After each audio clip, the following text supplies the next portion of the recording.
Welcome back, ladies and gentlemen.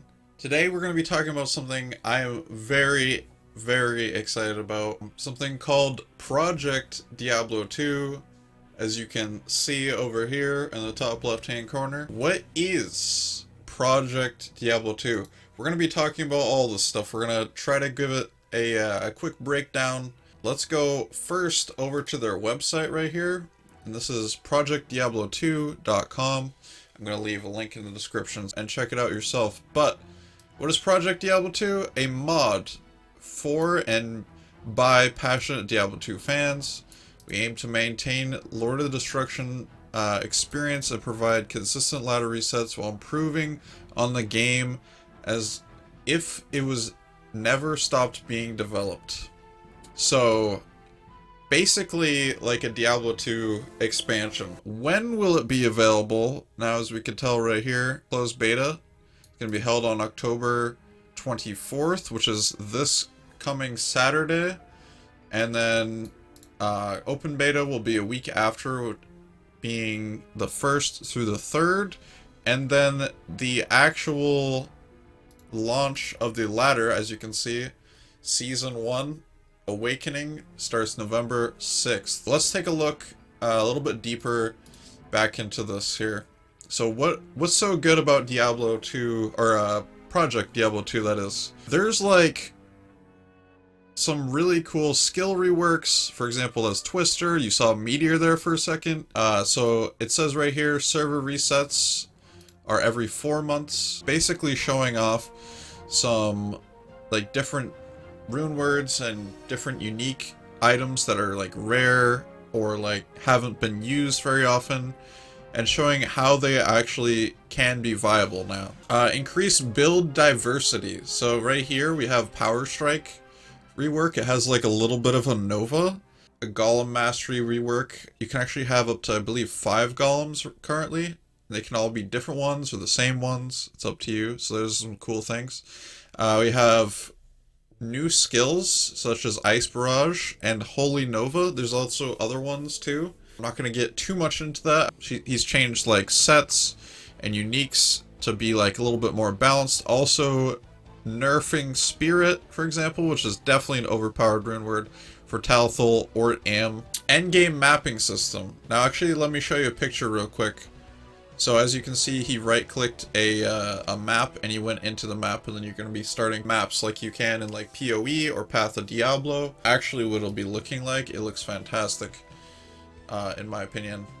But like, you know, it'll show the affixes of the map on it once you open it, and all the different stats. So you don't have to like keep track of that.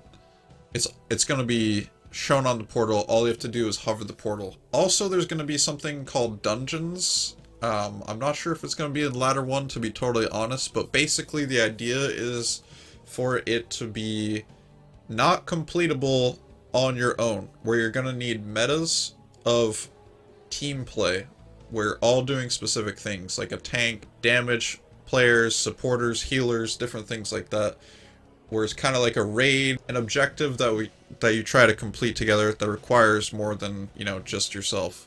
Whereas maps, you can do it with your friends, or you can also just solo run it. The point is, I believe, for more experience, not necessarily more loot, but for more experience gain here. So that's the big reward system there. And then the maps are like kind of the same loot, but not as much experience generally. So right here, basically what's happening is you can filter things. If you played regular BNet, you can filter different words. Also, game and password autofills, it says. I don't know if you noticed right there, but like when he types in Trist1 and then, you know, whatever password that is, he joins the game, he exits the game, and immediately it autofills with Trist2 and then has the same password. It automatically goes to the next number. So everything's like automated in that sense, which is, in my opinion, fantastic. Competitive leaderboards. So this is something that they're showing off here, but let's take a look actually at the page itself. So right here, we have something that they call the Hall of Heroes. You can record your first declone kill, as you can see, solo declone leaderboards, and then we have max level leaderboards as well for hardcore and softcore. And that'll be displayed on the website, I believe, forever. So, quality of life changes. Let's take a look at some of these as well. This one, he just killed a zombie. It dropped a Zod rune, and then it showed up on the minimap. So, in this loot filter that is available in Project Diablo 2, you can have items display on your map, which is fantastic. Also, you can have it display text. For example, it'll say Zod rune dropped, or, you know, unique sacred armor dropped as a text, like someone messaging you. There's that Zod thing I was talking about. But you have like a more advanced like screen here. Then you also have the ability to see someone else's gear. You can press a button. I believe you can also do that with Valkyries too. I think that was mentioned. Over here, transfer keybinds, so like hotkeys for putting things in your stash, on the ground, in your cube, you know, from your stash to your inventory. Similar to Val Orbs in Path of Exile, or Orbs of Corruption in Path of Diablo. You can throw a Worldstone shard in the cube with an item that you might want to corrupt and hope for better outcomes. For example, here, he just bricked his item. So it was the face of horror, and now with the Worldstone shard, he broke his item. But he had the opportunity to roll sockets or better effects or things like that. It also will support PvP, which is pretty cool. Me personally, I'm not a huge PvP fan, but I might consider trying it out because this game also is going to be balanced around PvP too. Let's take a look at some different skills and changes. For example, this is leap, and as you can see, the speed at which the barb is actually leaping is a lot faster, and that's because when you put more points into leap, it increases the movement speed through the air. Also, leap attack also grants damage when landing. So you can use leap to like push enemies away, and then you can also use leap attack, which is an AoE splash damage when you hit the ground. So leap looks really strong, and yes, it does leech, and yes, it does proc things, so that looks really good and really strong. Something I'm looking forward to, actually. We also have here a assassin with chain lightning sentry, which is kind of cool. Kind of like Arc, I guess you could say, maybe in Path of Exile, but kind of a cool idea. A little bit of chain lightning there. Also, I know that Corpse Explosion Sentry is also a thing. So, instead of like Death Sentry, like it was before, where it shoots lightning that does like no damage and Corpse Explodes, there's one that just Corpse Explodes. Something else that's really nice is right here. That skeleton just killed all those guys. Yes, there will be melee splash damage for the summons here on the Necromancer. Mages also pierce, which is going to be fantastic. So these are some awesome changes, and I'm really excited to actually try out Summon Necromancer, because I was always a fan of this as a kid. So something that's actually pretty cool is the crafting system for maps. You can use specific gems, jewels, and like map bases alongside like these pieces, which are like reroll rare orbs and stuff like that.